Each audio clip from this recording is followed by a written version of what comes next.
Oi meus amores, o meu nome é Ângela, o nosso canal é o Tarot Ângela Eternity. Não se esqueçam de subscrever o canal, partilhem, comentem, deixem o vosso like, a vossa joinha é super importante, que vocês carreguem no botão like.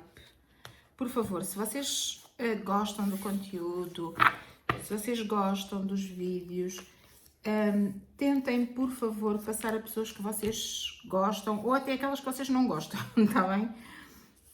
Que é para o canal ter visibilidade, ok? Mensagem do ente querido que já partiu. Não é uma psicografia, é uma leitura intuitiva com base nas cartas. O que eu vou fazer é contar uma história, tá bem? Estamos na série 2 das mensagens do ente querido que já partiu. Na série 1 temos à volta de 200 vídeos.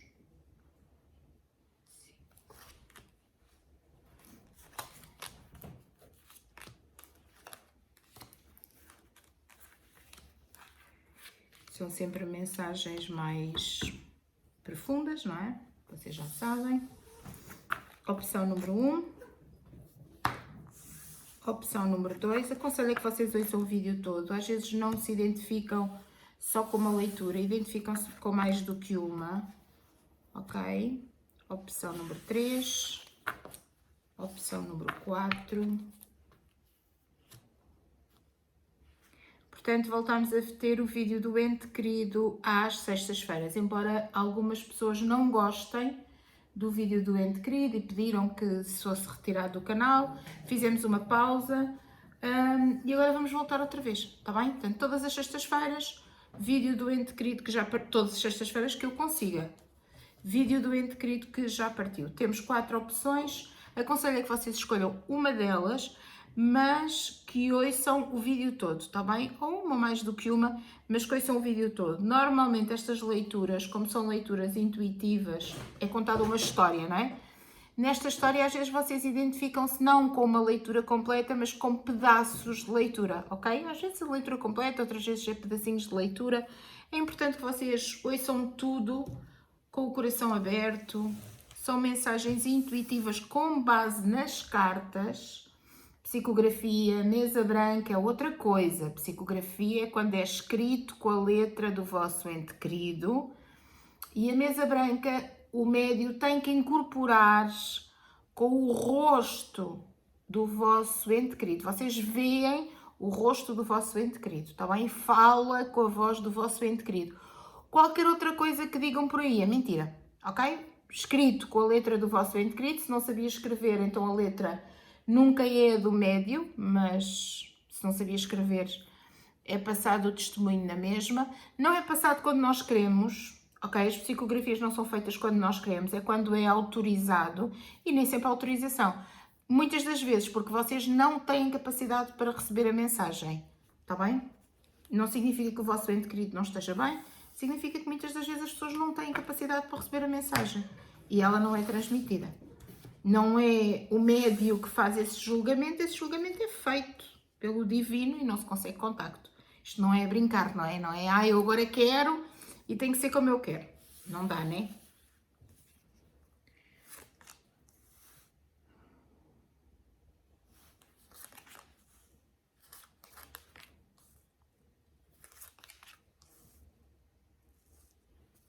Psicografia é uma leitura com base nas cartas, está bem? Eu utilizo decks específicos para fazer estas leituras, embora sejam sempre leituras mais pesadas, não é? Vocês já sabem. Então eu vou-vos contar uma história com as cartas que eu tenho aqui. Eu tenho aqui uma mulher... Vocês já sabem que lá em cima não há género, não é? Mas aqui identifica-me na leitura como sendo uma mulher, ok?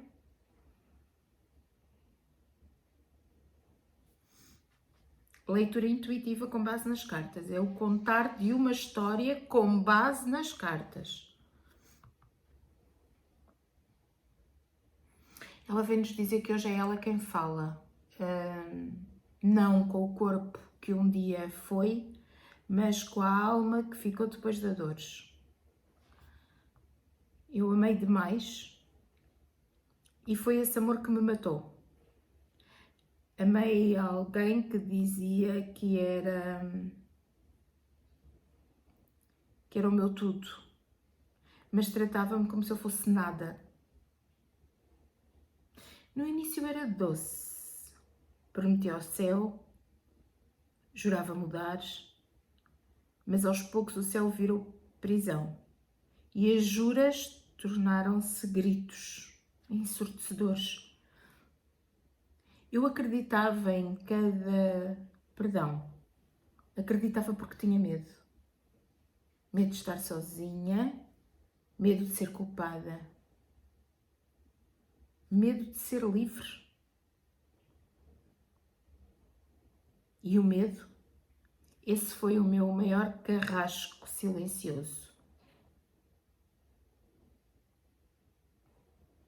Quantas vezes tentei fugir?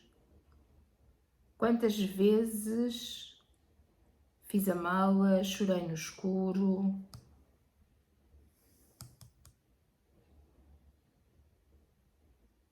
Jurei a mim mesma que nunca mais. Quantas vezes?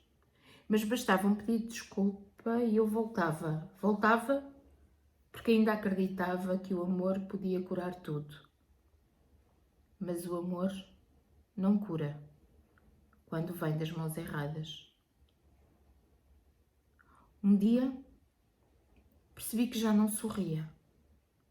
O espelho já não me reconhecia. Os meus olhos estavam sempre cansados.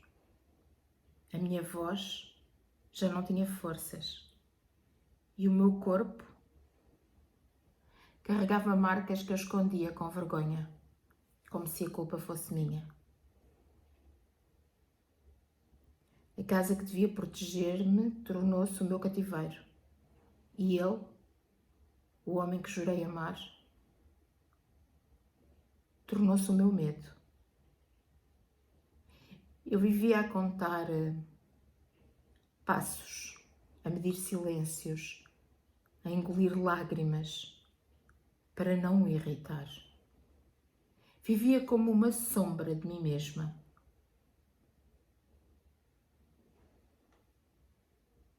Até que naquela noite, o grito foi o último. Nem sei se gritei. Só lembro da dor, depois silêncio e a escuridão levou-me.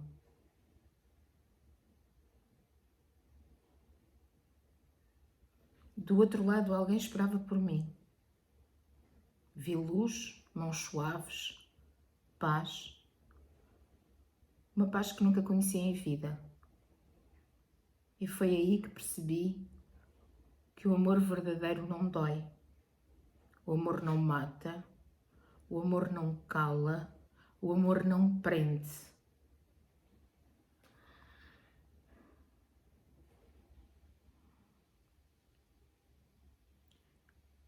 Hoje falo de um lugar onde já não existe dores, mas o meu coração ainda chora por todas as vezes que continuei presa. Se me ouves agora, por favor, sai. Sai enquanto ainda há tempo. Não acredites nas promessas. Não esperes que mude. Não esperes que o amor te salve, porque o amor não é amor. Esse amor nunca vai ser amor. Eu sei o que é recordar e desejar não existir. Eu sei o que é rezar para que o dia acabe rápido. Eu sei o que é olhar o mundo pela janela e sonhar com liberdade. Mas agora sei também o que é ser livre. E quero que tu também o sejas. Sou vento, sou sombra que protege, sou voz que grita do invisível. Não fiques onde a tua alma sangra. O amor não tem que doer. O amor não tem que matar. Morreu o meu corpo, mas a minha vontade de salvar outras vidas continua. que a minha história sirva de espelho, que a minha morte não seja em vão e que tu escolhas viver. Se hoje ouviste a minha voz é porque o universo quis acordar-te. Não ignores o aviso. A vida é sagrada e a tua ainda pode recomeçar. Eu estou em paz, mas continuo a lutar. Agora, com a luz. Por mim, por todas, por nós. Quando sentires o vento a tocar-te o rosto, sou eu, lembra-te. Sai, corre, vive.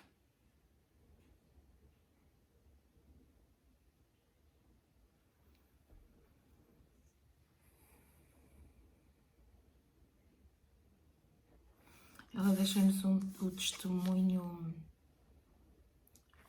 de dor, mas o testemunho de dor com muito amor. Não há rancor nesta leitura, eu não sinto rancor nesta leitura. Mas sinto uma dor avassaladora, sabem? Vamos à segunda leitura. Deixem-me só aqui, antes de irmos à segunda leitura. Há muitas mulheres e homens que morrem às mãos de um amor.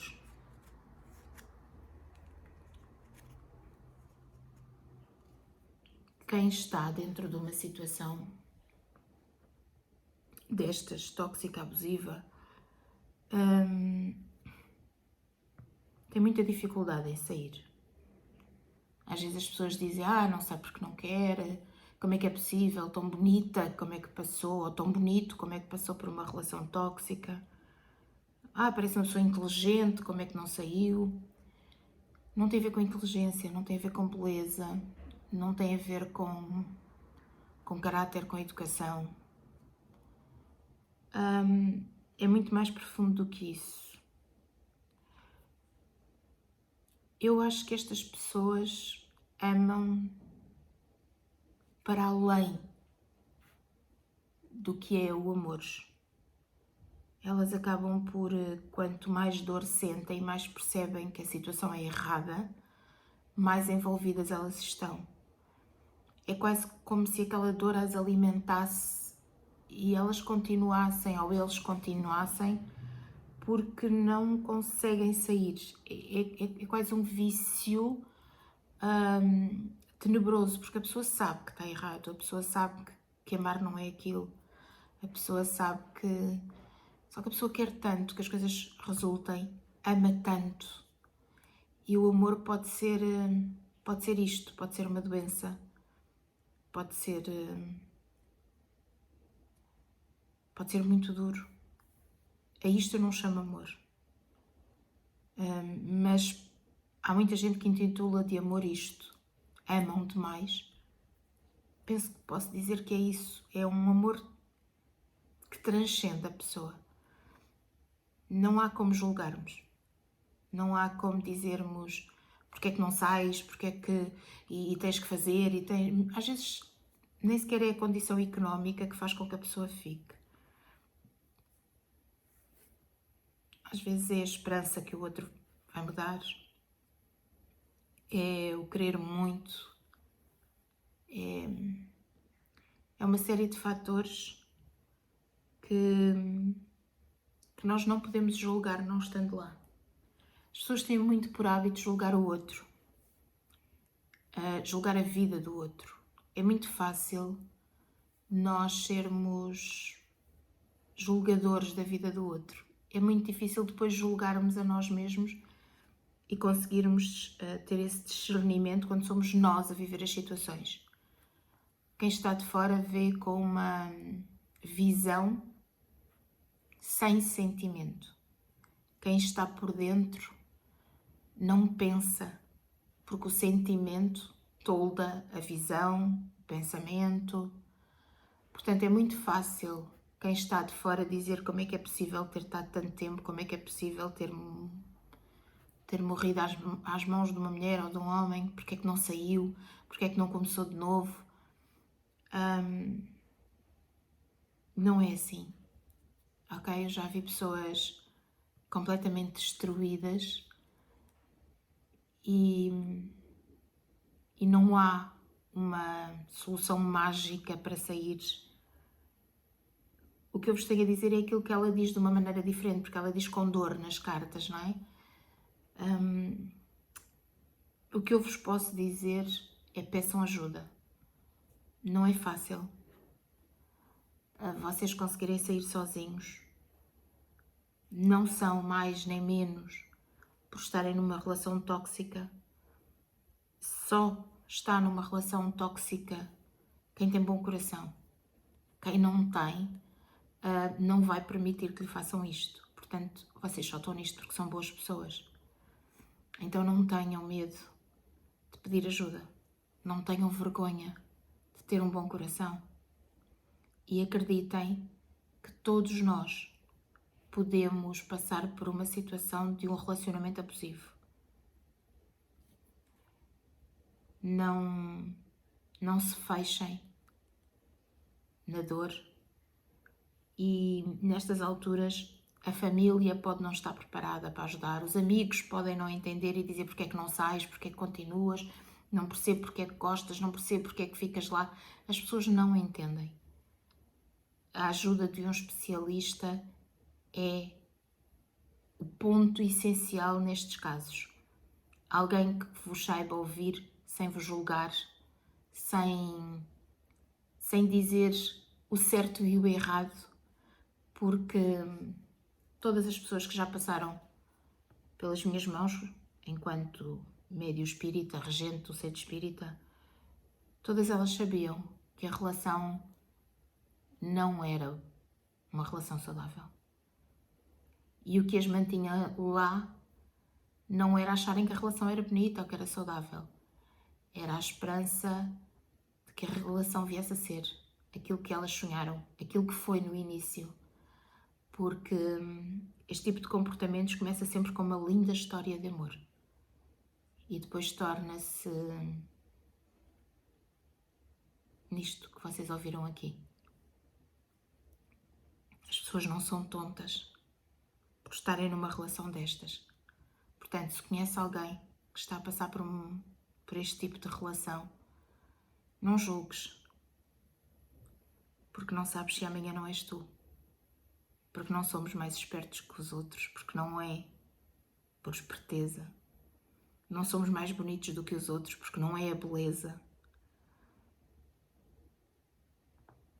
É um conjunto de fatores que só quem está lá é que consegue entender. Portanto, não julgues e simplesmente apoio especializado.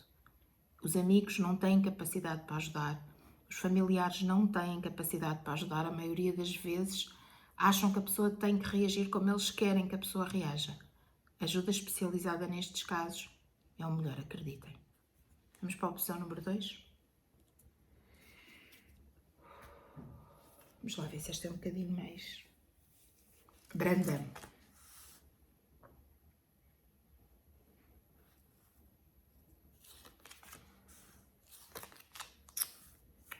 Não vai ser.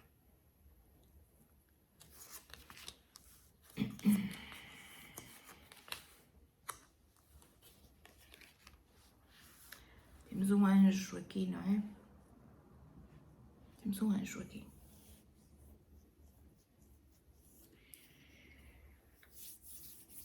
Ora, leitura intuitiva com base nas cartas e temos aqui uma criança.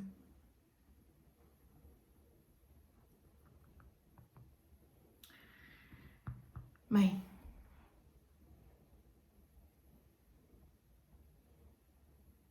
estou aqui não da forma que sonhas, com voz, corpo e abraço, mas da forma que o coração reconhece através do silêncio, da brisa e da saudade. Eu sei, mãe. A dor de me perder rasgou-te em pedaços que o tempo nunca conseguiu juntar. Desde o dia em que parti, tudo pareceu parar. O relógio da tua alma congelou naquele instante e cada pôr do sol tornou-se apenas mais uma lembrança do que já não voltaria. Mas para mim, mãe, não passou uma eternidade. Para mim foram apenas breves segundos. Um piscar de olhos entre o adeus e o reencontro.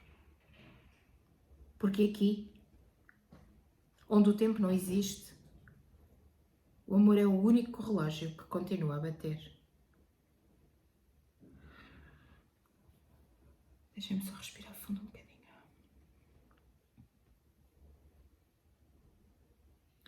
Quando fechei os olhos pela última vez, não houve escuridão. Houve luz. Uma luz suave, quente, que me envolveu com o mesmo amor com que me seguraste pela primeira vez. E nessa luz, ouvi-te. Ouvi o teu grito, o teu choro, o teu fica mais um pouco. Prometi a mim mesmo que nunca te deixaria sozinha. Deixa-me respirar fundo. Desde então, mãe, todas as noites, depois de adormeceres, eu volto. Sinto-me ao teu lado em silêncio. Encosto os meus lábios à tua testa e deixo um beijo de luz.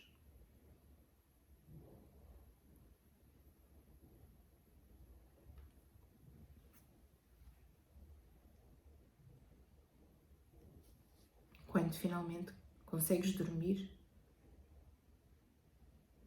sou eu que fico ao teu lado.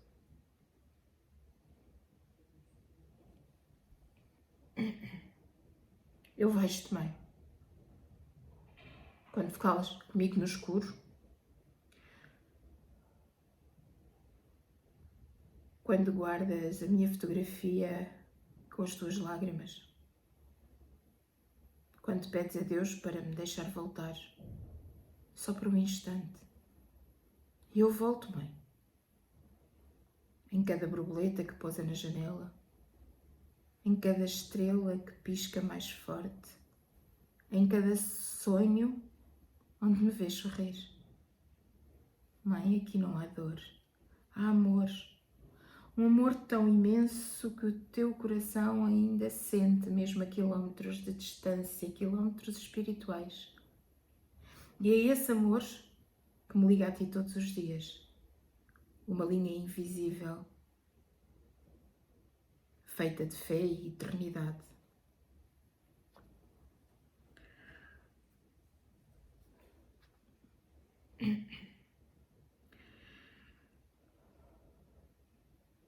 Mãe, não chores por mim. Eu não morri. Eu transformei-me em tudo aquilo que te rodeia quando precisas de esperança. Sou o perfume que te faz lembrar do passado. Sou o vento que afasta o medo. Sou o riso que ouves sem saber de onde vem. E quando chega o dia em que as tuas lágrimas caem silenciosas e olhas o céu, é nesse instante que eu te abraço de novo.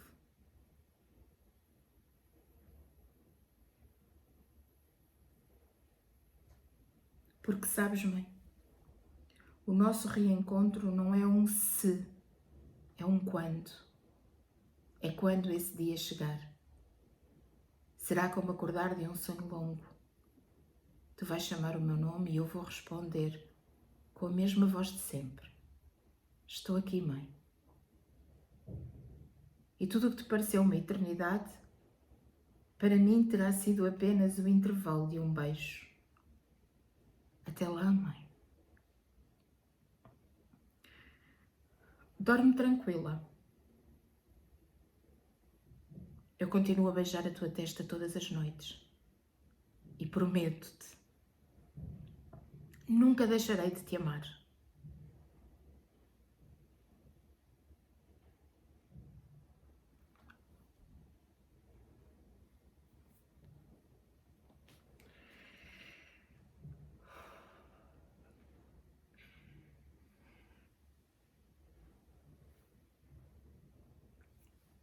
Bom, estas são as leituras mais difíceis para mim.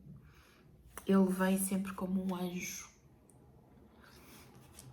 E vem sempre, mesmo, principalmente, quando a mãe está a sentir uma convulsão dentro dela de dor. Nós já falámos muito sobre estas. É das leituras que mais me custa fazer. Sou mãe e esta leitura é daquelas que eu tento controlar-me. Tenho 4 leituras para fazer neste vídeo, não é? Que Deus me ajude, porque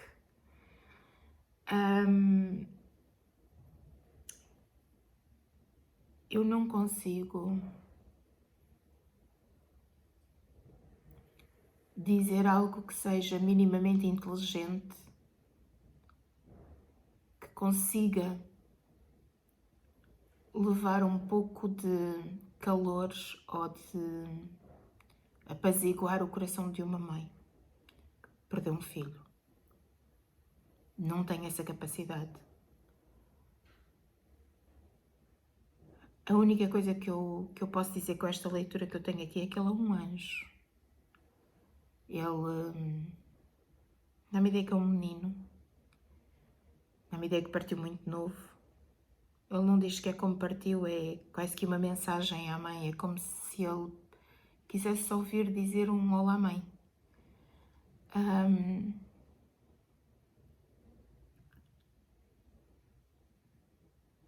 Eu não sei se isto reconforta alguém, se a dor diminui, se torna menos leve ou mais pesado o que uma mãe sente, o que um pai sente. Ele aqui dirige-se à mãe, ele dirige-se à mulher e dirige-se à mãe com o amamentar, não é? Vocês conseguem ver aqui, ele está, eu não posso pôr esta carta tão em cima porque vê-se mesmo o peito da mãe a amamentar um bebê. Ele parte muito cedo, 7, 8, no máximo 10 anos, ok? Porque ele vai crescendo, ele mostra-me aqui a evolução dele.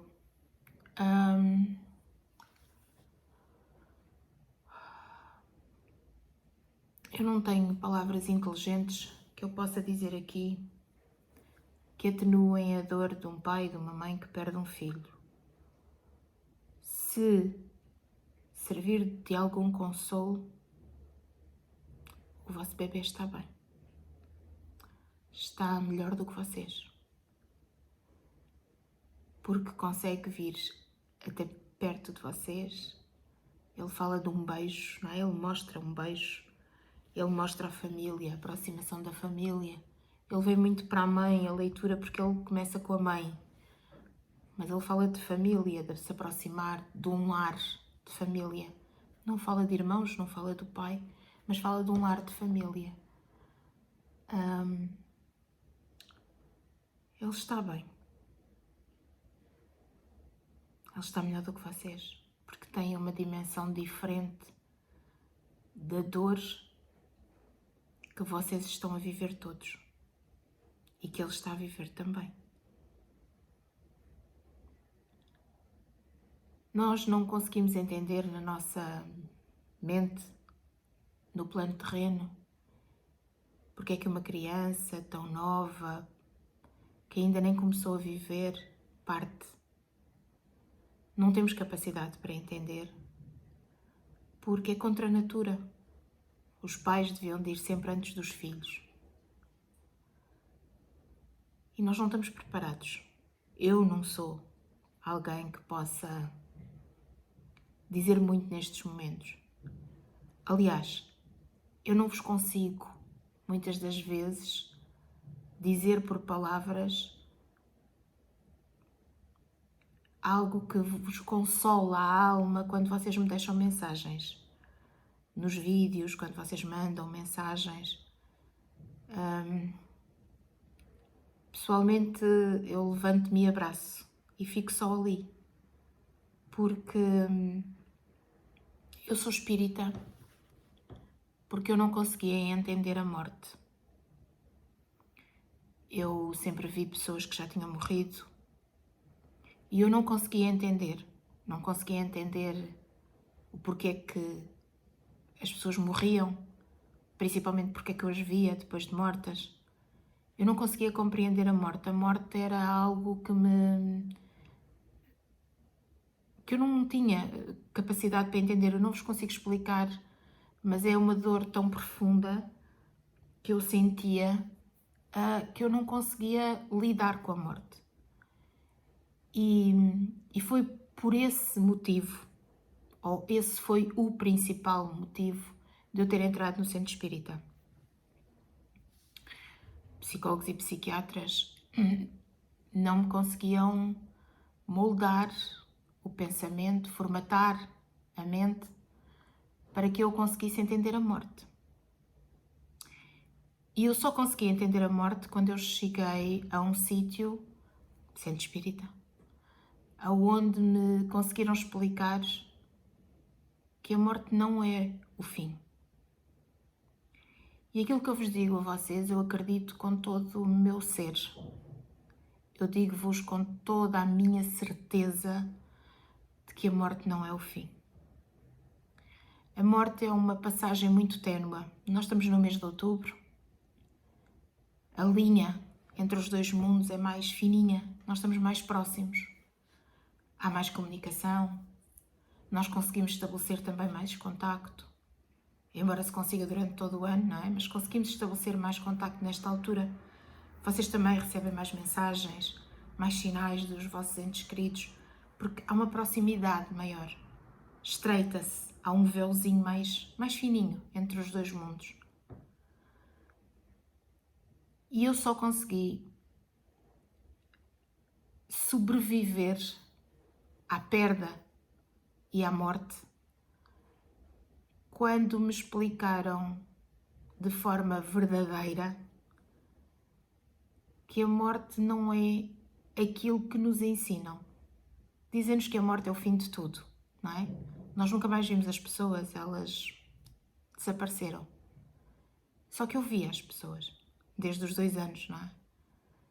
E ao ver as pessoas, e ao ver muitas com dor, ao ver a forma como elas tinham partido, a tentativa de comunicação com os familiares, isso deixava-me muito mal, sem saber lidar. No centro espírita, eu consegui perceber o que era a morte. E eu estou a dizer isto porquê? Porque muitos pais, muitos irmãos que perdem alguém, não conseguem lidar com essa perda.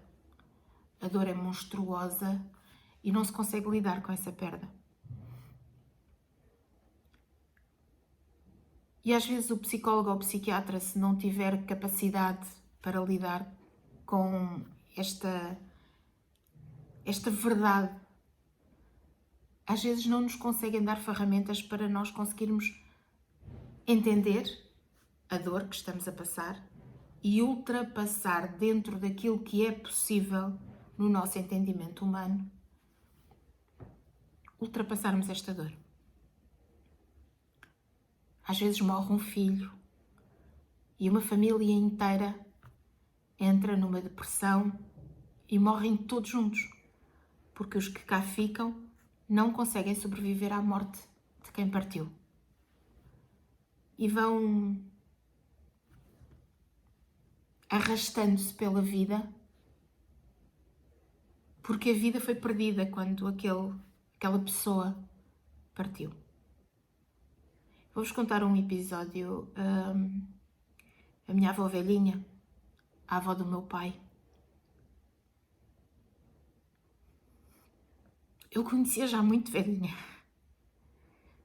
Estou-me a emocionar, mas é da alegria de saber que ela está bem, ok? E de sentir a presença dela neste momento. A minha avó velhinha era uma referência no sagrado feminino da minha família. O amor do meu pai pela avó dele, o que ele me transmitia de amor era maior do que o amor que ele me transmitia pela mãe dele, a minha avó, não é? a avó velhinha, portanto a bisavó dele, era a mãe, no fundo, do meu pai. E o meu pai tem um papel... os meus pais têm os dois um papel muito importante na minha vida, mas o meu pai eu tenho muito de referências do meu pai. Então a minha avó velhinha é alguém muito especial para mim. Minha avó velhinha morreu, eu tinha entre 15 a 16 anos. Muito idosa, nós não sabíamos a idade que ela tinha já quando ela partiu, porque antigamente não se registava as pessoas na mesma altura. Nós contámos 100 e muitos anos, 110, mas nós não sabíamos se ela tinha mais, porque aqueles eram os que estavam no registro e o registro foi feito já ela era crescida. Portanto, não sabia ao certo a idade da minha avó velhinha. E a minha avó velhinha era aquela mulher muito sábia, adorava café. A coisa que ela mais gostava quando a minha mãe lá chegava era o pacote do café. Ela ficava tão feliz com o café que a minha mãe lhe levava. A minha avó velhinha morre. Ela estava a viver em casa dos meus tios. E a minha mãe é chamada nesse dia, não é? Os meus pais são chamados nesse dia e quem vai sou eu e a minha mãe. Chegamos lá, ela tinha morrido enquanto dormia. E eu não acreditei que ela estava morta porque eu via tão bonita, tão serena, tão em paz. Que eu não acreditei que ela estava morta. É para esta altura que eu entro no centro, lembram-se? A minha mãe, entretanto, chamaram o normal, não é? Chamaram a agência funerária para tratar das coisas e eu comecei a ouvir na sala falarem de preços, de caixões, a minha mãe a dizer: nós queremos dar-lhe o melhor, é a última coisa que podemos fazer por ela, o melhor. E aquilo fazia-me confusão, porque o homem ia falando de preços e eu não estava a conseguir assimilar o dinheiro e a morte da minha avó. E então eu saí da sala, sem ninguém dar conta, e fui ao quarto da minha avó velhinha. E conversei com ela. E ela conversou comigo. Eu sentei-me na cama dela e conversámos as duas durante alguns minutos até a minha mãe perceber que eu não estava na sala e ir à minha procura. E nesta conversa com a minha avó velhinha, ela estava viva, a falar comigo normalmente. Nós falámos sobre histórias da vida dela, como ela sempre contava. O normal, que era habitual falar com ela. E eu mentalizei-me que ela não tinha morrido. Todo o cenário depois disso, para mim, foi estranho. Tratou-se da capela, de tudo. E o meu comportamento foi um comportamento que toda a gente da minha família estranhou, não é? Como é que eu me estava a comportar daquela forma? Portanto, a minha avó velhinha não fez... Não foi sequer ao hospital, não é? Portanto, não foi mexido no corpo dela. Nós tínhamos que trocar um algodão com cânfora do narizinho dela, da boca, dos ouvidos. E quem fez isso com álcool e cânfora fui eu. E a minha família estranhou. E no velório da minha avó velhinha, eu tive cá fora a contar anedotas com os meus primos. E a minha família estranhou, porque eu não lidava bem com a morte. Como é que eu estava a reagir tão bem? Eu estava a reagir bem porque ela não estava morta para mim. Ela para mim não tinha morrido.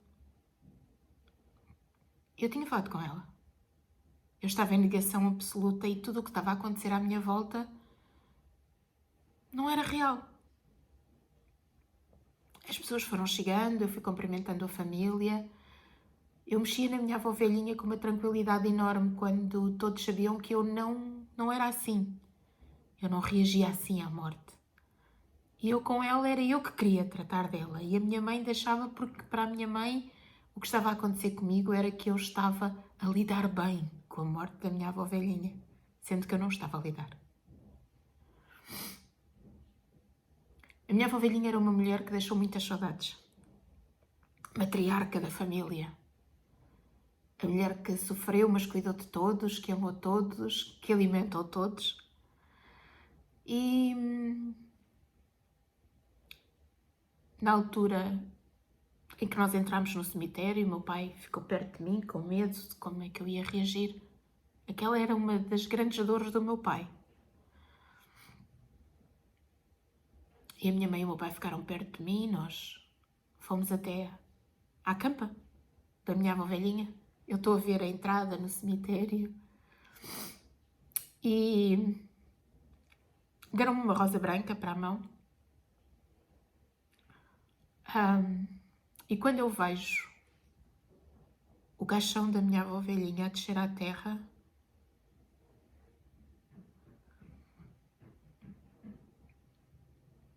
foi o maior, ou dos maiores traumas que eu vivi na minha vida em relação à morte. A minha avó velhinha abriram o caixão, eu meto a rosa. Meu pai, eu estava muito em transe naquela altura, muito fora de mim, tranquila, eu não estava ali, eu estava anestesiada completamente. Não tinha tomado absolutamente nada, atenção, nem um calmante, eu não precisava de nada, eu estava ótima à vista dos outros. Mas eu estava em negação. O caixão é aberto e o meu pai diz-me, põe a rosa ao pé da avó velhinha, porque era uma coisa que eu queria, que eu tinha dito antes que queria. Eu quero uma rosa branca para pôr com a avó velhinha quando escolheram as flores. E o meu pai lembrou-me disso. E quando eu ponho a rosa branca e fecham o caixão, eu até hoje sinto-me culpada, e já lá vão tantos anos, né? Porque foi na altura em que a terra começa a bater no caixão da minha avó velhinha e eu comecei a gritar que ela não estava morta.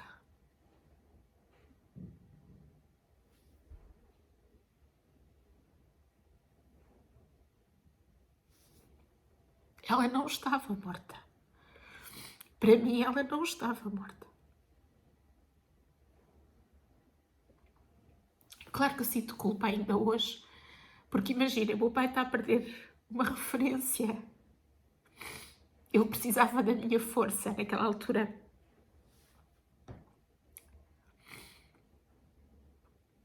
Mas para mim ela não estava morta. Eu não entendia porque é que estavam a fazer aquilo, que a minha avó velhinha não estava morta. Eu entro num transe mais profundo e nessa altura o transe não é controlado, como é óbvio, não é? E eu vou-vos explicar isto como se eu não fosse agora uma regente espírita e não vos conseguisse explicar de outra maneira. Eu vou-vos explicar à luz de uma menina de 15, perto de 16 anos, quase os 16 anos. Eu senti que o meu corpo não me pertencia e que tudo aquilo que eu estava a fazer era automático. A dor que eu sentia era uma dor muito forte. Há uma ausência de repente de sentimento. Tanto depois de gritar que ela não estava morta, de pedir para não a enterrarem, enfim, vocês nem imaginam o que é que aquilo foi.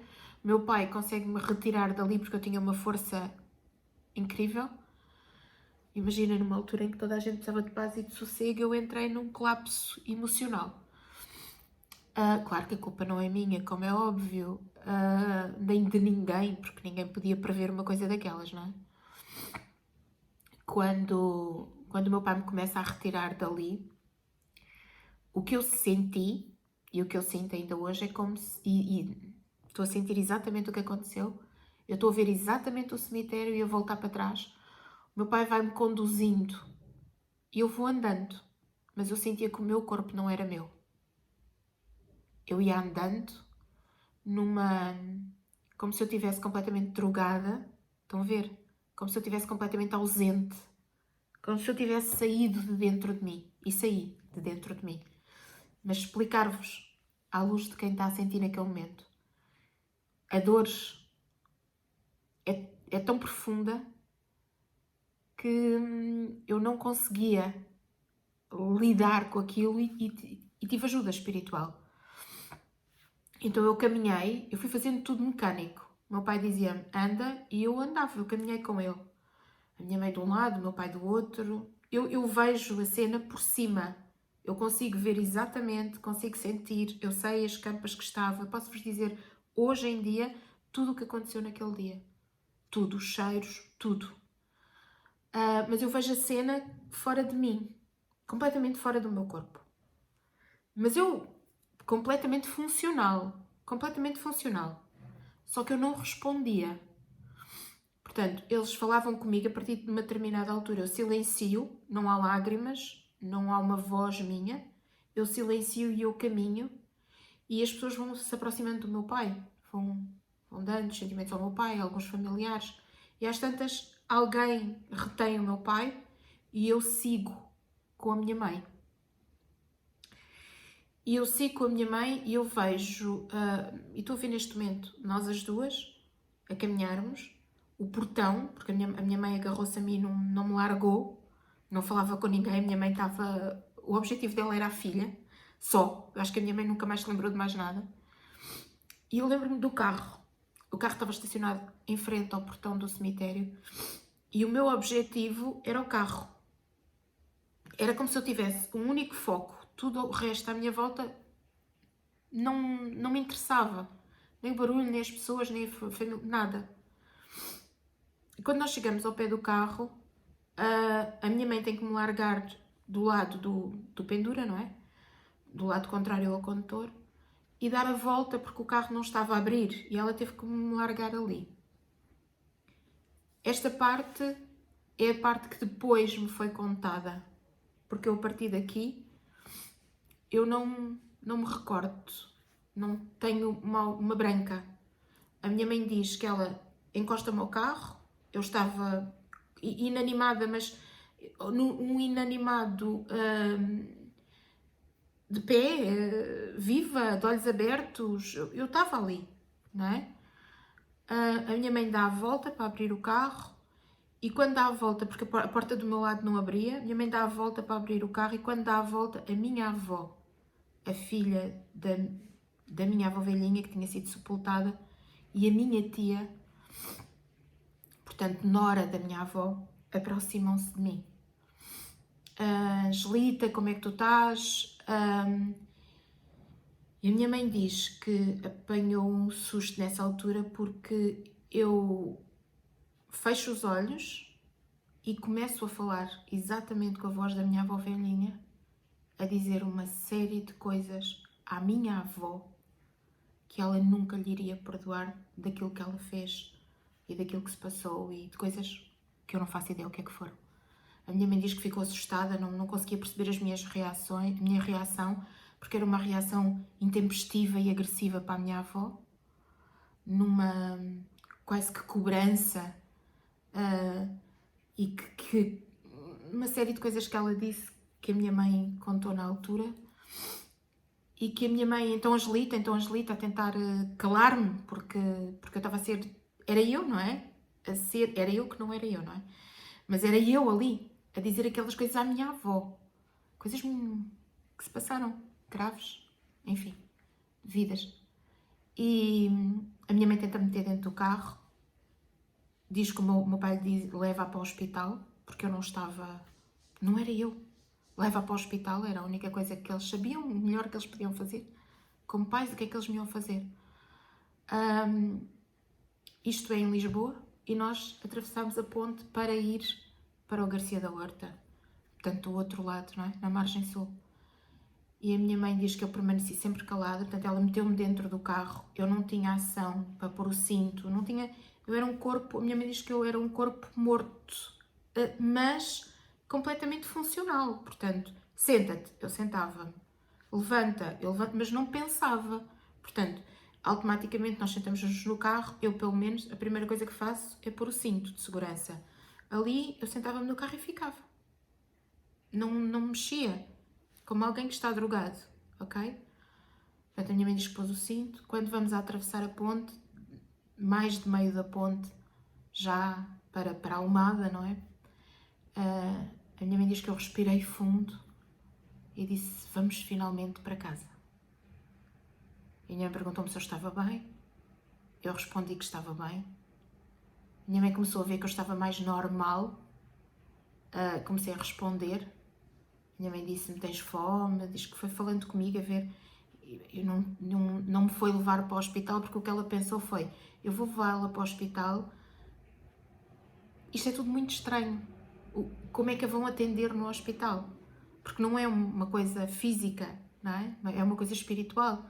E os pais não sabem o que é que hão de fazer, se não têm preparação para isso. Mas os médicos ainda menos, alguns, não é? Também não sabem. Então a minha mãe, como eu já estava a responder normalmente, a minha mãe perguntou-me se eu... Então, e despediste da tua avó? E eu, não, eu não vi a minha avó. O pai vem no outro carro. E, portanto, comecei a fazer perguntas normais e a estar normal, entre aspas. A minha mãe levou-me para casa, bem, chamou o médico disse que estava tudo bem comigo, o médico que é amigo da nossa família. Fisicamente eu estava bem, portanto não tinha nada, tinha fome, comi, só que fiquei numa apatia muito grande. Eu durante 3 dias eu tive muito, muito mal, em que eu estava eu, entendem? Era eu não sendo eu. Isto tudo para vos explicar que às vezes a dor é tão forte, nós não conseguimos ver a dimensão da dor do outro, ok? E quem partiu foi uma avó velhinha, com 100 e muitos anos, não foi um filho, hein? Portanto, eu não imagino a dor. E isto para vos explicar às vezes a minha incapacidade, por palavras, de vos confortar. Porque eu sei o quanto dói a partida de alguém que amamos. Eu vestia sempre de preto. Embora menina do colégio, com farda, mas no meu tempo normal, de fim de semana, de feriados, eu vestia-me toda de preto, sempre. Com a partida da minha avó, eu abria o guarda-fato e eu via a roupa preta e eu não me conseguia vestir de preto. Eu só chorava. A minha avó, eu conhecia a minha avó velhinha sempre vestida toda de preto. Pessoas antigas, já lhe tinham morrido alguns filhos, já tinha morrido o marido, portanto ela vestia toda de preto. E naquela fase grande de meses, eu não conseguia vestir preto, porque o preto parece que a dor ainda era mais forte. Na minha mente, o preto era a tristeza da perda de alguém que eu tanto amava. E eu não conseguia vestir preto. Portanto, vejam os gatilhos emocionais que nós temos, que não têm lógica, não têm sentido, mas para nós têm, porque é a nossa dor, é vista à nossa maneira. E para mim o preto era um gatilho mental. Claro que depois, no centro espírita, isto foi muito bem trabalhado. O meu mestre devolveu-me paz de espírito, sabem? Ele fez-me reencontrar comigo mesma e explicou-me a morte. E explicou-me o que é que tinha acontecido comigo, explicou-me o porquê, o que é que eu senti, explicou-me o que é que tinha acontecido naquele momento, porque é que eu tinha falado com a voz da minha avó velhinha, não é? O que é que eu tinha dito à minha avó, o porquê, eram coisas entre elas, e o porquê que aquilo tinha acontecido naquele momento, era a despedida dela que funcionou daquela forma. Portanto, tudo aquilo me foi explicado de uma forma que eu entendi. Mais do que qualquer psicólogo ou psiquiatra me tinha conseguido explicar até então, embora eu tenha tido psiquiatras, psicólogos não, mas psiquiatras, eu tive psiquiatras muito bons que lidavam, espíritas, ok? Que a minha mãe nem não sabia que eles eram espíritas, mas que lidavam com estes casos e que me explicavam. O próprio psiquiatra, uma vez, com um ar de maluco completo, disse-me para mim: tu vês mortes e depois não és a única. Não és a única.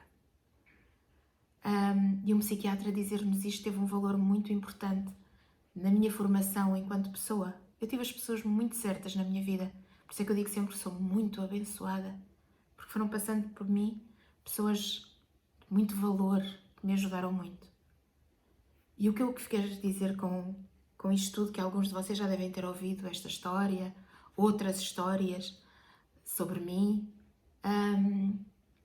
é que eu encontrei, e não vos estou a querer levar para o centro espírita, ok? Até porque o meu centro espírita não é aberto ao público, nós trabalhamos com pessoas que trabalham em centros espíritas, não é? Com regentes. Portanto, eu não vos quero formatar o cérebro, não vos quero dizer que isto é que é bom, não quero que vocês sejam espíritas, quero que vocês consigam entender que existem pessoas que vos podem ajudar. Podem-vos ajudar na forma como vocês lidam com a dor, podem-vos ajudar a ultrapassar a dor de uma forma que vocês consigam viver com essa dor. Mas até hoje, e já lá vão muitos anos, não há um milagre para deixarmos de sentir saudade. Eu começo a falar na minha avó velhinha e eu comecei a chorar de alegria porque a senti presente.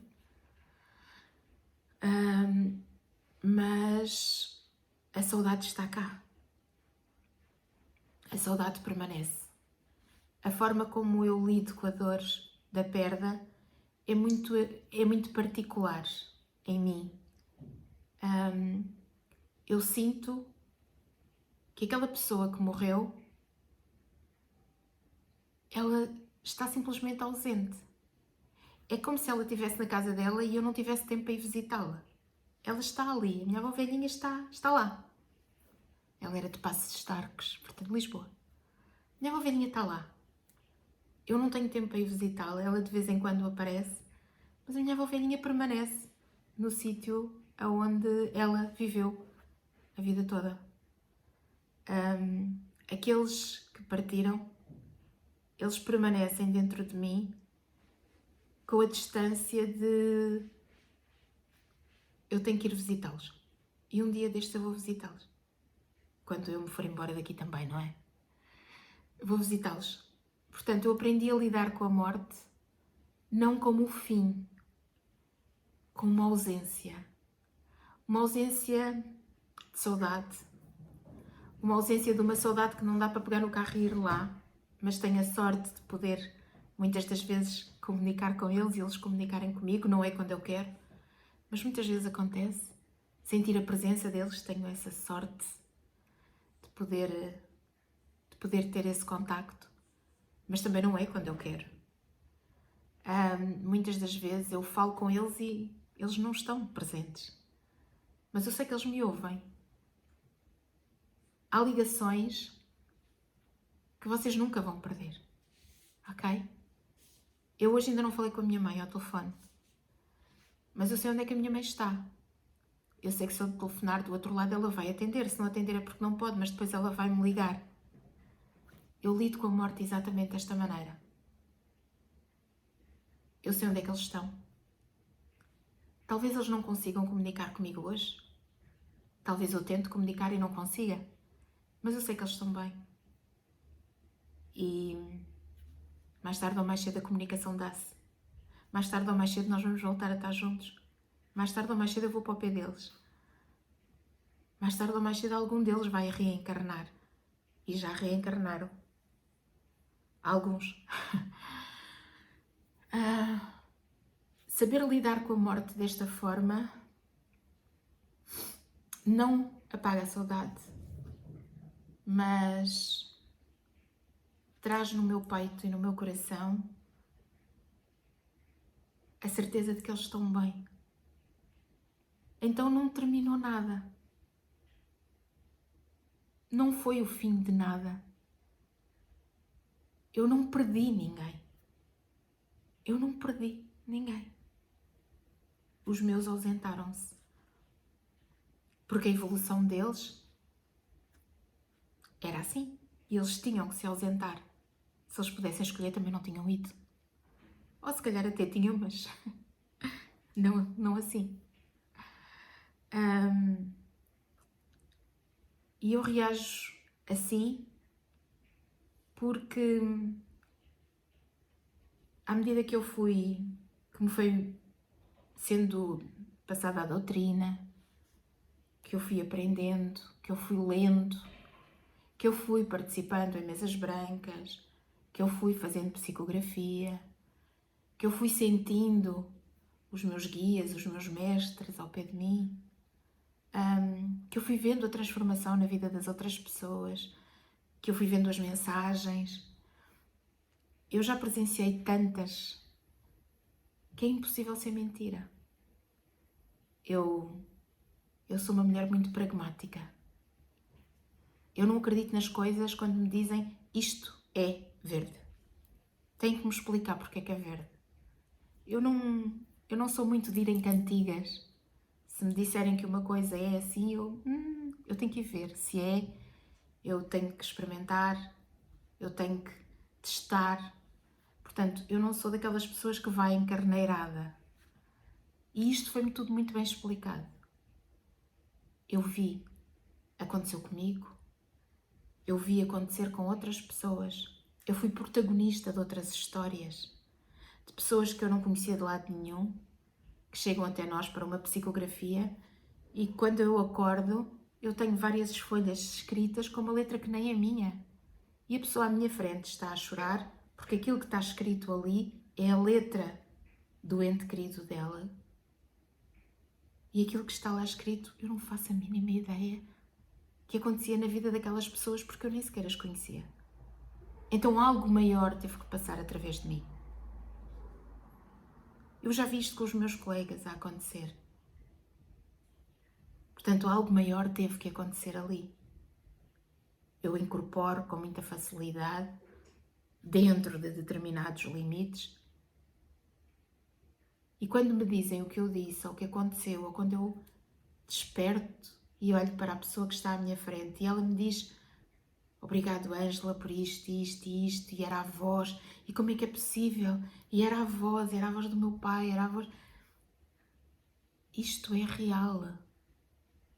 Não é uma fantasia. Não consegues produzir a voz de alguém que tu nem sequer conheceste, que tu, mesmo que tivesses conhecido, eu não sou ventríloca, ok? Portanto, como é que eu conseguia produzir a voz de outra pessoa, entendem?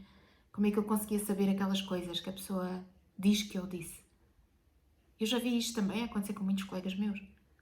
É fascinante ver como a pessoa se transforma, ver como a pessoa nos diz tanta coisa que não tínhamos como saber.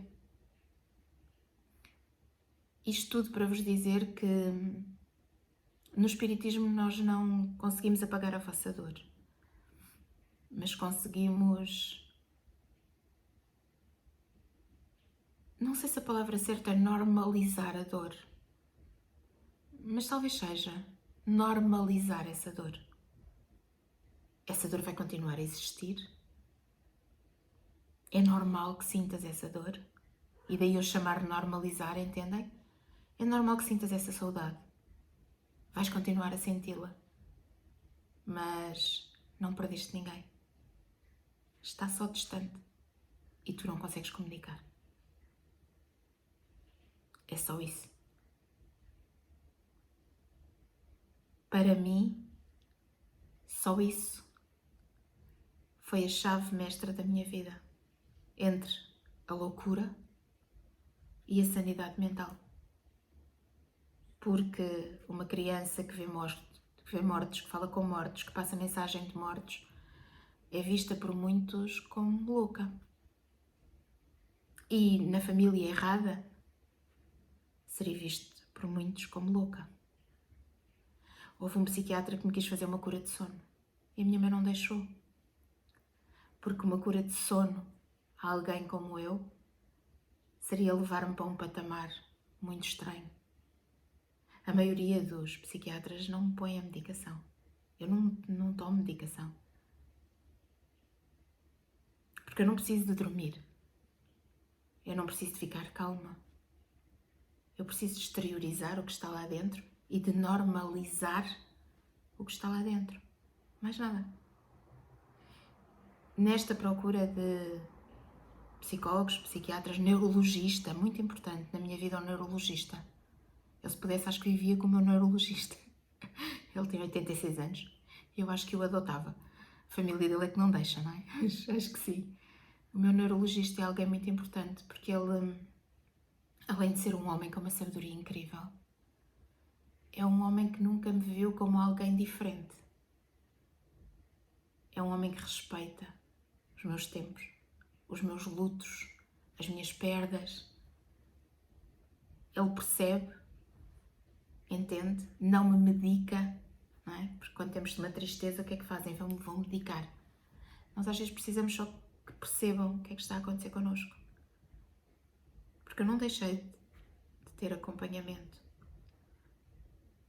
Eu preciso de saber se estou sã no meio disto tudo, até porque tenho várias pessoas da família e vários colegas em que, como a nossa mente é muito usada, a nossa cabeça, o nosso cérebro é muito usado, pode, no final da nossa vida, trazer Alzheimer, podem vir algumas doenças degenerativas, porque o nosso cérebro processa de uma forma um bocadinho diferente. Então, o psiquiatra, o psicólogo, às vezes para desabafar até coisas que vocês me passam, não é? Às vezes eu estou tão cheia de dores que às vezes um psicólogo, alguém que eu ligo, que já é um amigo, alguém que eu ligo e digo, olha, deixa-me só dizer-te isto, até amanhã. Às vezes é só isso. É eu falo, ele nem sequer diz nada, eu falo e pronto, até amanhã, beijinho. Não é um até amanhã, é se calhar até para o mês que vem ou até para dia, 2 meses, mas às vezes uma válvula de escape ali é importante, porque não podes dizer isto aos teus colegas porque estão à espera que tu sejas uma fortaleza, não podes passar o sofrimento para quem está a sofrer, porque tens que ser uma fortaleza. Não podes ver uma consulta que aquela pessoa tem um problema tão grave que te assusta e tu passares esse susto, esse medo para a pessoa. Tens que ser uma fortaleza. Então eu tenho que ser forte o tempo todo. E às vezes é preciso ter alguém que eu não preciso de ser forte, que não me veja como uma fortaleza e que me veja só como a Ângela. Tudo isto faz com que eu realmente consiga ter uma vida normal, em que me chateio, em que tomo decisões erradas, em que tomo decisões certas, às vezes, outras vezes não, em que me engano com as pessoas, em que amo demais, em que amo de menos, às vezes, em que não tenho paciência, em que me irrito, porque eu sou uma pessoa completamente normal. Porque a dor foi normalizada em mim. É muito importante que vocês procurem ajuda e que vocês percebam que nós não temos capacidade para lidar com a dor. Principalmente dores destas de verdade. A perda de um filho, a perda de alguém que nós muito amamos, a perda de uma vida inteira, às vezes, não é? Às vezes perde-se tudo, a casa, o carro, o trabalho, tudo. Nós não temos capacidades para lidar com esta dor em silêncio, sozinhos. Se vocês procurarem ajuda, vamos dar ferramentas para vocês lidarem com a dor. No centro nós não conseguimos retirar-te a dor. Nós não conseguimos tirar-te a saudade, não trazemos o teu ente querido de volta, mas conseguimos explicar-te, conseguimos mostrar-te, conseguimos ajudar-te a entender e a processares mentalmente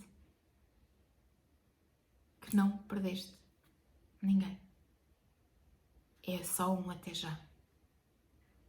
Cheio de saudade, mas é só um até já.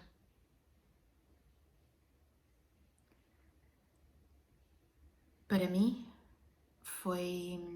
o centro espírita é, mas naquela altura foi sem sombra de dúvida a diferença entre a loucura e a sanidade mental.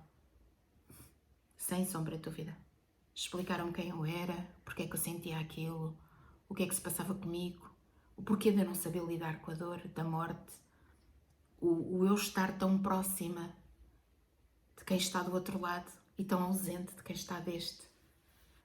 Explicaram-me tanta coisa com sentido, não só balelas, não só conversas. explicaram-me tanta coisa com sentido, mostraram-me, provaram-me. E isso transformou-me na pessoa que eu sou hoje. Alguém que consegue ter uma vida perfeitamente normal.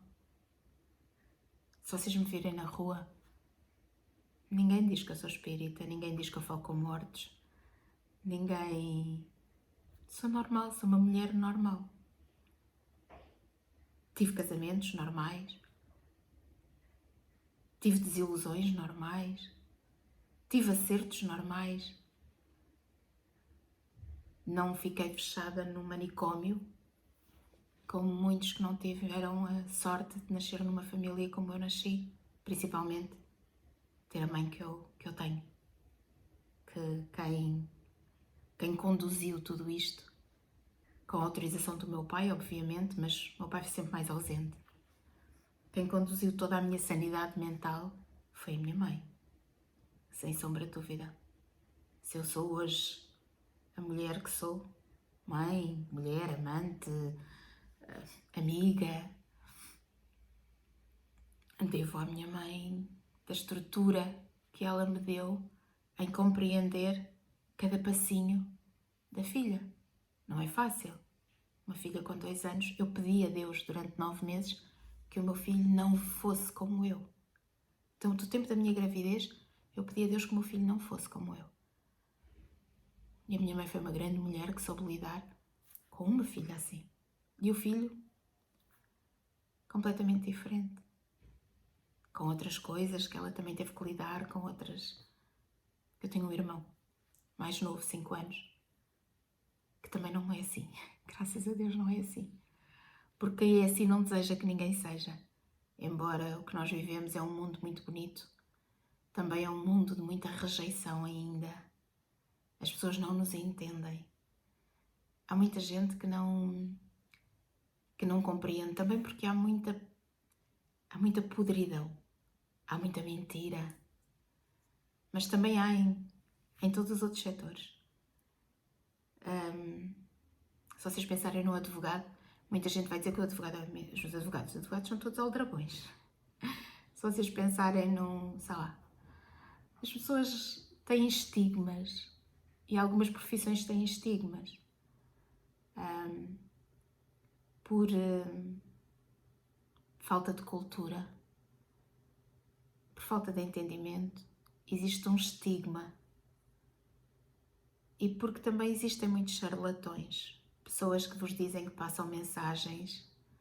Eu tive uma senhora esta semana que me dizia, eu fui visitar uma senhora que me disseram para ir ver, para fazer uma psicografia sobre a minha avó. Ela começou a dizer que sentia, primeiro começou a arrotar muito, depois disse-me que sentia um aperto no peito, portanto a pessoa tinha morrido de ataque de coração. E que ela ficou incrédula, porque a avó tinha morrido de ataque de coração. E ela ficou incrédula, uau, não me digam que é mesmo a minha avó, isto é possível. E depois a senhora começou a escrever, e ela começou a olhar para aquilo e começou a dizer, não é a minha avó. A minha avó era professora primária, não dava um único erro. A caligrafia dela era perfeita, linda. Uma professora primária de antigamente, estão a ver aquela letra desenhada. Ela diz não. E depois aquilo que ela dizia na carta não tinha... Era tão genérico que não fazia sentido nenhum. A avó dela nunca falaria assim. E isto faz com que as pessoas depois digam que é tudo mentira, que é tudo... o espiritismo, uma taróloga, uma cartomante, que são coisas diferentes. Uma taróloga, uma cartomante, um pai de santo, um sacerdote, um pastor. Há pessoas que são honestas e há pessoas que não são honestas. E cabe-vos a vocês distinguirem. Como há pessoas que vocês compram um carro e o vendedor de carros é um vigarista, e há um vendedor de carros que é uma pessoa honesta. Como há um advogado que é um vigarista e como há um advogado que é honesto. Como há um amor verdadeiro e como há um amor que é tóxico. Na vida nós estamos sujeitos a tudo. existe um estigma muito grande, porque existe uma falta de cultura muito grande em relação ao espiritismo. E as redes sociais trouxeram muito lixo também. Trouxeram muita coisa boa, mas também trouxeram muito lixo. E nós vemos hoje em dia, não vemos o espiritismo assim, graças a Deus, não tem tanto essa... Muito raro vocês verem um regente espírita. Muito menos a incorporar assim para uma câmara. Isso não existe. Que eu conheça. Deus queira que não exista mesmo, ok? Mas que eu conheça não existe. Porque nós não fazemos essas fantochadas. Quem é mesmo não o faz. Vocês veem um espírita... Há pessoas que dizem que são médios, que dizem que são espíritas, mas nem sabem o que é um centro espírita, nunca passaram por lá. Há pessoas que dizem que são pais de santo, abrem terreiros e nunca fizeram feituras. Não sabem sequer o que é que isso é. Há pessoas que dizem que incorporam e nós vimos que estão perfeitamente a gozar connosco, a brincar connosco. Mas também há o lado sério disto. E o lado sério é paz, é serenidade, é muito amor, é muito entrega ao outro. O espiritismo é um campo muito bonito, porque existe muito amor. Mas nós somos pessoas. E quando nos tratam com desamor, nós temos a obrigação de não deixar que isso aconteça.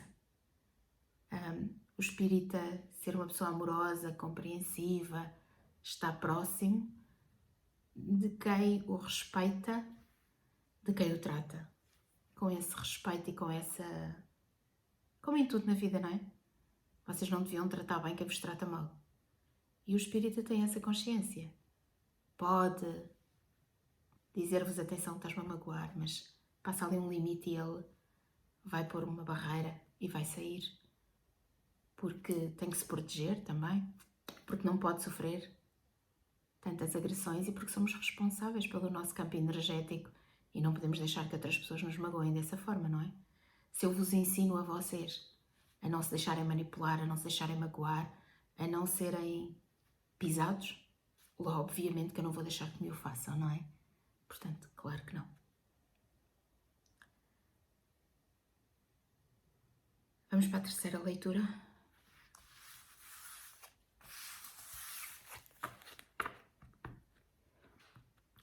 Só explicar aqui mais uma coisa. Às vezes as pessoas dizem, a Ângela, no vídeo do Ente Querido, falou muito sobre si. Eu quero-vos explicar muito resumidamente isto. Nós, seres humanos, vivemos muito pelo espelho, pelo exemplo. Sempre que as minhas histórias verdadeiras possam e que eu sinta que são, ou que eu sinto o ímpeto de contar, elas sejam o espelho para alguém que neste momento está em dor, que neste momento precisa de ouvir que aquela pessoa passou por aquilo, conseguiu levantar-se, eu também consigo. Sempre que eu possa ser um espelho, eu vou ser um espelho nos meus vídeos. Portanto, quem não gostar das minhas histórias de vida ou das vidas que cruzam a minha vida, é porque ainda não entendeu aquilo que eu estou a fazer no canal. E não têm de entender. Porque eu não quero que vocês sejam o que eu quero que vocês sejam. Porque o que eu quero que vocês sejam é empáticos, é pessoas que consigam respeitar o outro, que percebam o limite, que percebam que se eu estou a fazer é porque eu sei o que é que eu estou a fazer. Isso é o que eu quero. Mas vocês não têm que ser o que eu quero. Vocês têm que ser aquilo que vocês são. Porque estão num processo evolutivo. E há pessoas que ainda são muito básicas, muito primárias, que ainda não evoluíram espiritualmente, nem um bocadinho, para perceber a entrega, a dádiva, o colo que algumas pessoas recebem com uma palavra que pode vos parecer só um discurso que ela está para ali a dizer. Para outras pessoas isto é o ar que elas vão respirar e E pode ser, porque já foi muitas vezes, o colo, o aconchego, a diferença entre perder uma vida ou reconstruir uma vida. E eu tenho esta perfeita noção. Por isso, sempre que vocês ouvirem estes vídeos ou qualquer outro vídeo do canal, pensem que de uma forma mais brincalhona, de uma forma mais leve, porque é a minha forma de ser, ou de uma forma mais descomplicada, eu digo as coisas muito à minha maneira, mas eu sei muito bem o que é que eu estou a fazer, eu sei muito bem o que é que eu estou a dizer e faço com toda a certeza daquilo que estou a fazer. Eu não faço porque sou tontinha e resolvi para aqui partilhar histórias da minha vida.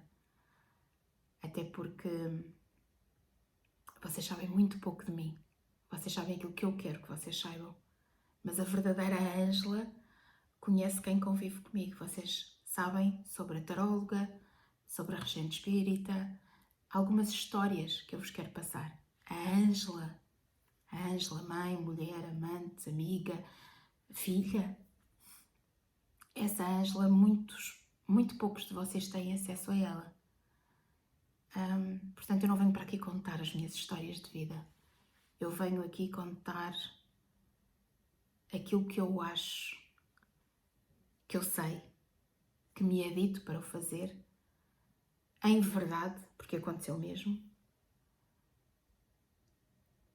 que pode fazer a diferença para outros. Eu sei que a crítica é uma coisa que o ser humano utiliza para atingir os outros. Eu não tenho muitas críticas no meu canal porque eu não respondo. Quando há uma mensagem agressiva para mim, eu não respondo e apago. Porque eu não quero esse mau ambiente no meu canal. E o canal é meu. Portanto, eu não o quero. E eu não respondo porque acho que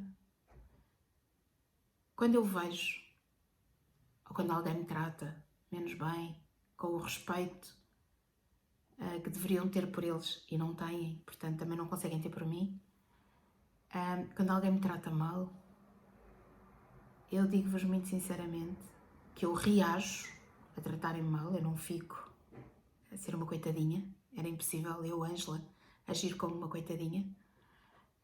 Eu reajo, obviamente, portanto não esperem de mim o outro lado, não é? Ou vocês tratarem mal e eu ficar ali, pois... Não. Na minha cabeça, se eu não o disser, porque normalmente digo, na minha cabeça eu tenho pena. Muita pena. E às vezes dá-me vontade de rir e rio-me até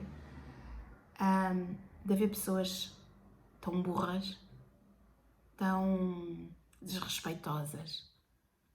Porque os comentários negativos que fazem e que eu vejo às vezes noutros canais e que as pessoas alimentam isso porque dá likes, eu olho para aquilo e penso só, isto diz muito mais sobre quem escreve estes comentários do que sobre quem tem o canal.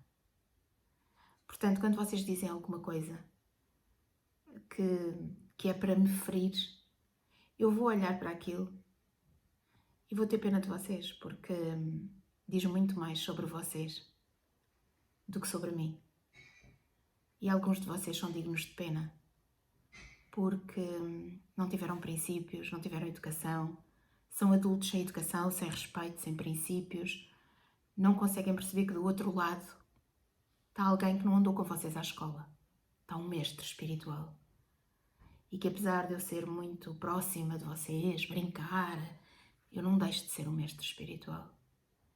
E eu trato os meus colegas com mais patente, com menos patente do que eu trato-os como mestres espirituais, que eu respeito, que não precisam de ser tratados como mestre, mas eu respeito. Como é que estas pessoas não conseguem respeitar, acham que é tudo a mesma coisa e tratam as pessoas como se elas fossem lixo. E já me aconteceu várias vezes. E já me aconteceu até com pessoas que eu já ajudei a tratarem-me como, sei lá,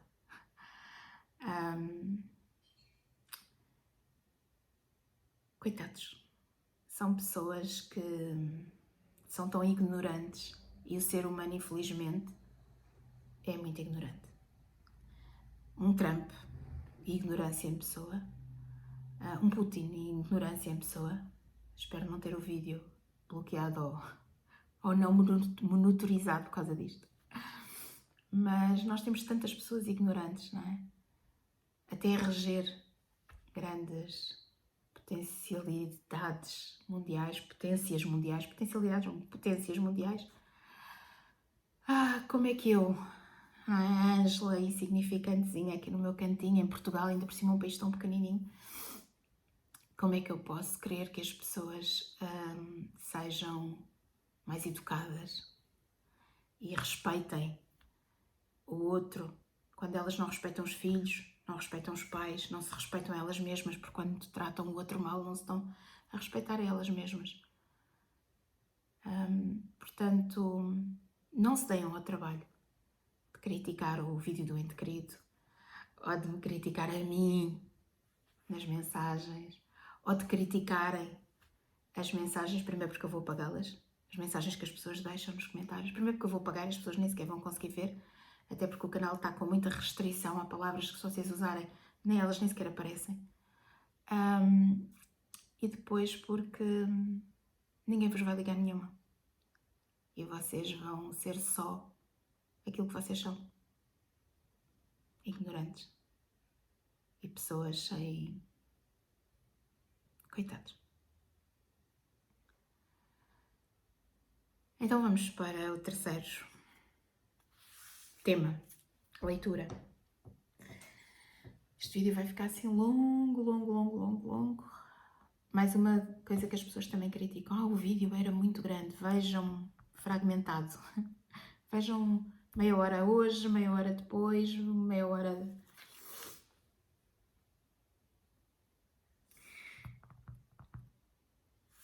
Ok.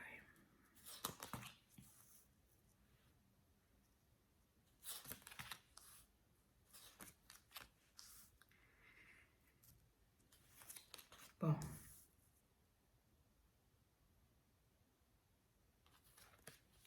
Temos aqui uma leitura que... Leitura intuitiva com base nas cartas. Terceira leitura, não é?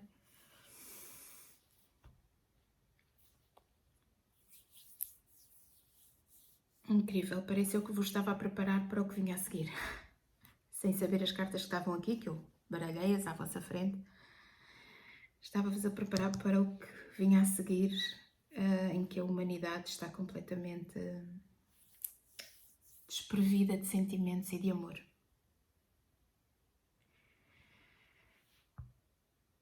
Eu fui aquele que ninguém viu. Aquele que caminhava pelas ruas enquanto o mundo dormia. Estamos a falar de um sem-abrigo, pelos vistos. Um sem-abrigo. Ainda por cima uma criança.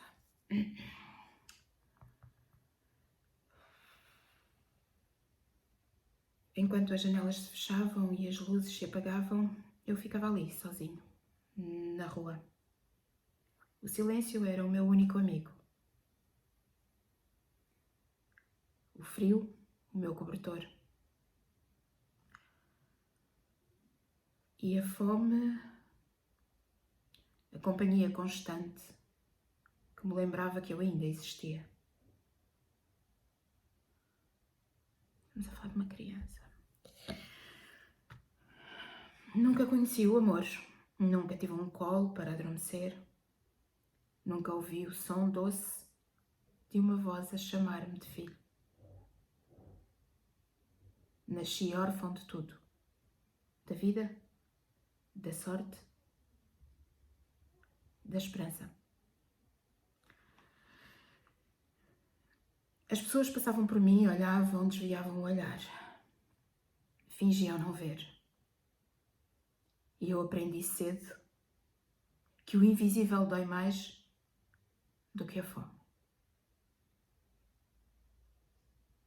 O mundo tornou-se um deserto de almas apressadas, onde ninguém parava para ouvir o meu silêncio. Às vezes perguntava a Deus porquê que eu nasci. Ele perguntava mesmo num ritual, mesmo porquê que eu nasci, porquê que ninguém me quis. Mas o céu parecia calado. E a noite, cada vez mais fria.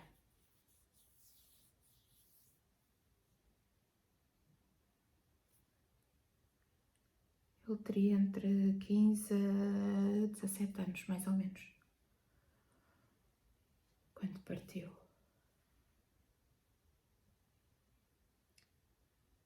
Nunca vivi, nunca amei, nunca fui amado.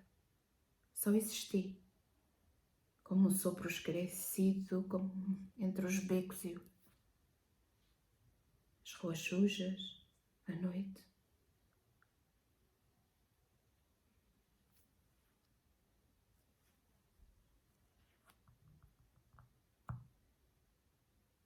Mas naquela noite, a mais escura de todas, algo mudou. O frio cessou, a dor parou e uma luz suave,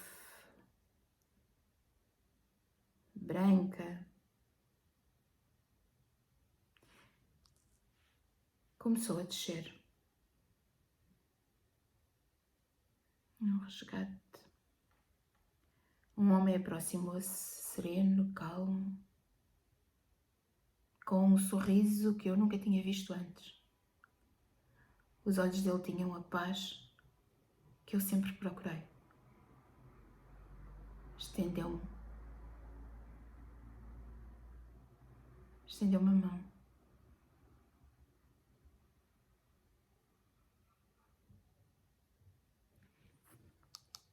Como se fosse um resgate, portanto, é como se este anjo lhe dissesse: chega de sofrer, vem comigo. Nesse instante, o medo desapareceu. O frio transformou-se em calor e a fome em paz.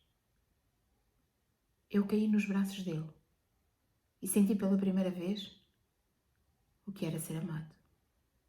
O mundo não chorou a minha partida. Ninguém acendeu uma vela, ninguém pronunciou o meu nome, mas o céu abriu-se em silêncio e os guardiões de luz vieram buscar-me. Agora sou livre, sou aquele que caminha entre as estrelas, sou o riso das crianças que ainda sonham, sou o vento leve que passa por ti quando fazes um gesto de bondade sem saber porquê. Fui o anjo esquecido no meio dos homens, mas nunca deixei de ser um anjo. Vim cumprir um propósito, o de lembrar ao mundo o que é a compaixão. E agora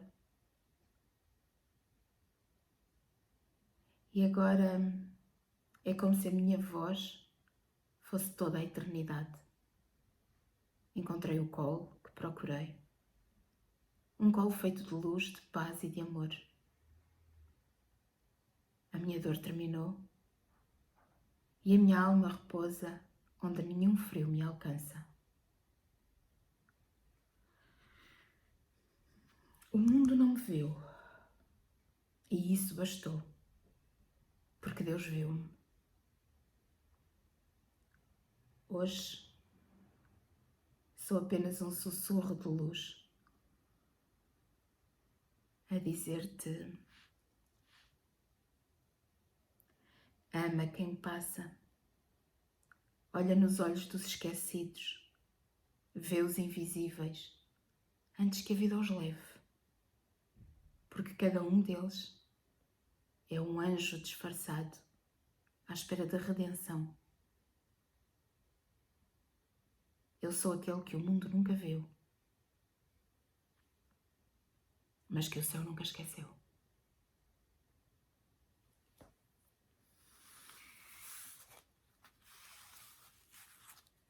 Um flagelo da nossa sociedade hoje em dia é não olharmos para o outro. Às vezes alguém está tão mal e nós passamos e fingimos que não vemos.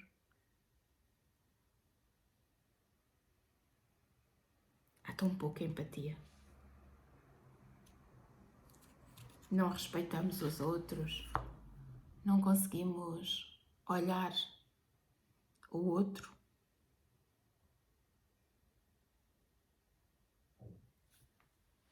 Vamos à última leitura.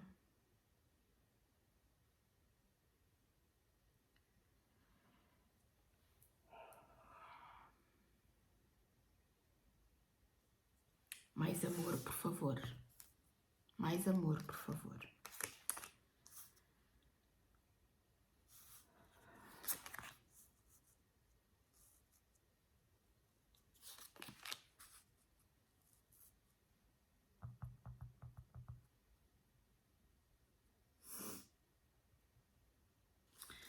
Uma doença prolongada, não foi muito prolongada. A morte chegou, foi por uma doença. Esta leitura é alguém que parte por uma doença.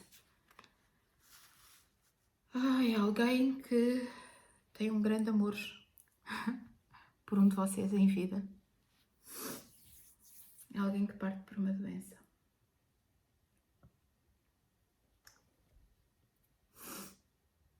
E deixa o marido ou a mulher.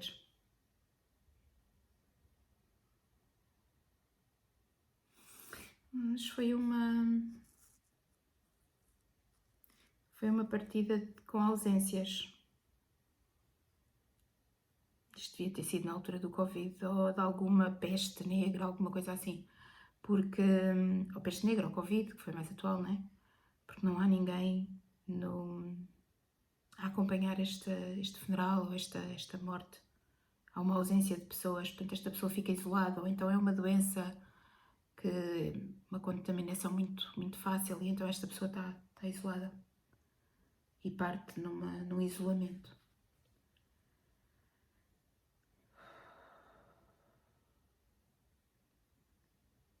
Ora bem, estou aqui não para te entristeceres, mas para que saibas que mesmo depois de tudo, o amor não morreu.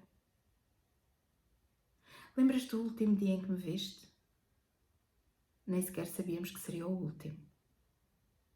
Disseste apenas vai e volta depressa.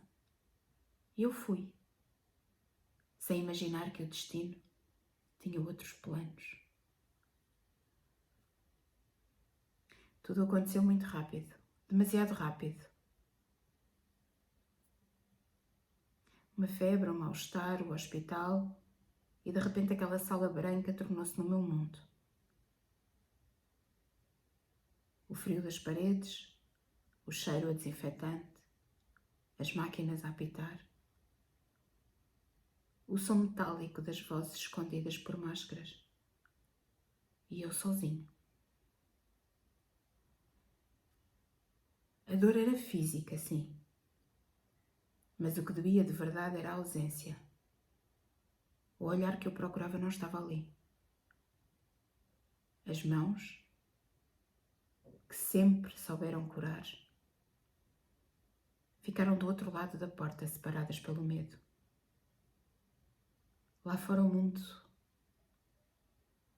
mundo tremia. Era um tempo de muita morte, de medo, de silêncio. As ruas estavam vazias, os corações cheios de incerteza. E eu, deitado naquela cama, sabia que talvez não voltasse a ver o teu rosto. Tentei lutar. Lutei com todas as forças, mas o corpo já não respondia. A medicação queimava-me as veias. O oxigênio era um fio entre mim e o mundo. E aos poucos fui percebendo que o fim se aproximava. A doença é uma doença respiratória, uma doença respiratória. Para mim é Covid. Não houve despedida. não me deixaram tocar-te. Não pude dizer o quanto te amava, nem pude te prometer que ficarias bem. Tive noção do meu último suspiro. Senti o gelo da morte, pesado, denso, frio, como uma noite sem lua.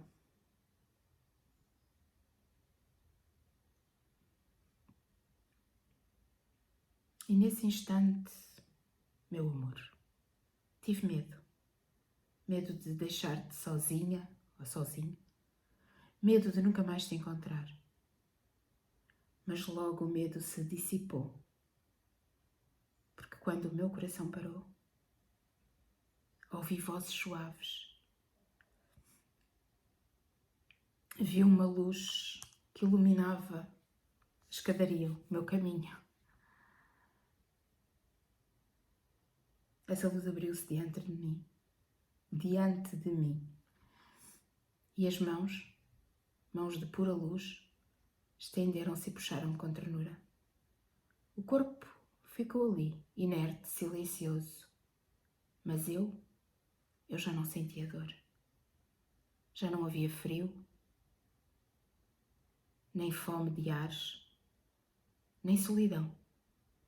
Só uma paz tão grande, tão profunda, que parecia o primeiro abraço de Deus.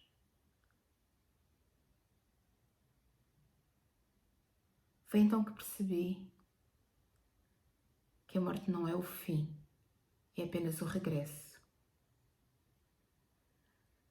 Vi o meu funeral, simples, vazio, sem velório, sem abraços, sem lágrimas partilhadas, apenas silêncio.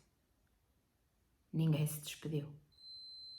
As portas da igreja estavam fechadas e o mundo continuava a contar os mortos como números, sem tempo para chorar cada nome. Mas eu estava ali, amor, de pé, junto ao meu próprio corpo, a olhar-te à distância, a ver-te chorar sozinha, sem poder dizer-te estou bem, meu amor, não chores.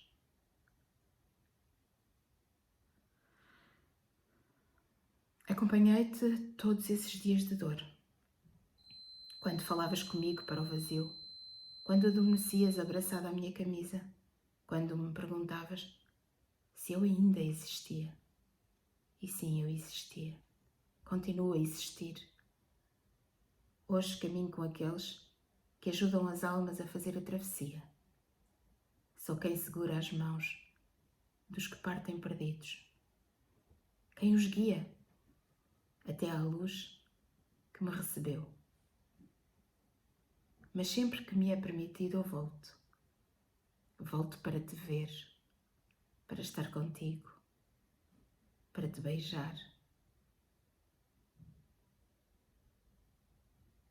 E todas essas vezes eu sei que tu sentes um arrepio quente, doce. Eu sei que tu olhas para trás à minha procura. Eu sei que tu sabes que eu estou aí. O amor continua vivo, intacto, puro, imortal. Como no dia em que te vi vestida de branco, com lágrimas nos olhos e o coração cheio de sonhos. Prometemos amor eterno. E o eterno começou ali. Agora entendo o que antes não compreendia. A morte não separa. A morte transforma o amor em luz. E enquanto caminhas por entre os dias cinzentos, eu caminho ao teu lado em silêncio. Sou o reflexo de tudo o que fomos, a metade invisível do teu coração. Um dia, quando o teu tempo chegar e o véu se rasgar, estarei à tua espera. De braços abertos com o mesmo sorriso, a mesma voz, o mesmo amor. E nesse momento, amor, o tempo deixará de existir. Nem a dor, nem a distância, nem a morte. Apenas nós dois, como sempre prometemos. Até lá, vive, sente, ama e lembra-te, o amor que nos uniu é mais forte do que qualquer morte.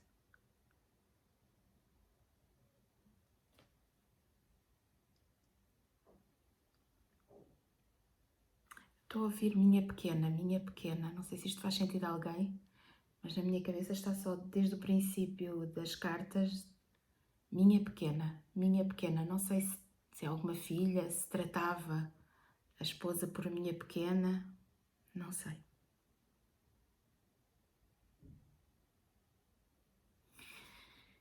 Meus amores, espero que vocês tenham gostado da leitura. Deixem-me nos comentários se gostaram, se não gostaram, como é que vocês se sentem. Um beijo do tamanho do mundo. Bom fim de semana a todos, né? Hoje é sexta-feira, portanto, bom fim de semana a todos e até já.